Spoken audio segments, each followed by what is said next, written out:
They are bringing the Soviet Union's flying tank back to life. The Ilyushin Il-2 Sturmovik was an unmounted ground attack aircraft designed to destroy tanks from treetop height. Now a rare surviving example of the Soviet aircraft is being restored in Arizona. When Nazi forces reached in Leningrad in the summer of 1941, rather than risk the lives of thousands of soldiers battling fierce Soviet resistance, the general chose instead to blockade the city. It left Leningrad's 3 million residents almost completely cut off from the outside world for 900 days. During those terrible months, some 800,000 people died of the starvation and disease or were killed by German bombs and artillery shells.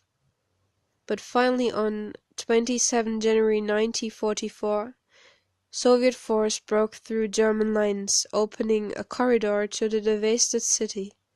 In support of those troops, hundreds of aircraft attacked German ground positions to secure the airspace above the battlefield.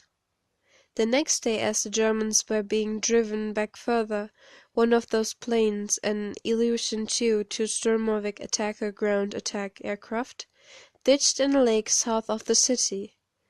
The crew survived, but the aircraft was lost, one of dozens destroyed in the battle. 70 years later, the plane has surfaced on the other side of the world.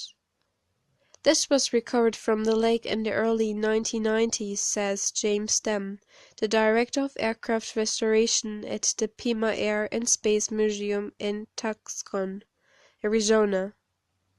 It was bought by a U.S. gentleman, but he passed away, so his family donated it to us. Known as the Flying Tank, in total some 36,000 single-engine Sturmoviks were built, the greatest number of any military aircraft in history, and this one of only a dozen survivors. It is surprising there aren't more. It was one of the Soviet Union's most important aircraft of World War II. So important, in fact,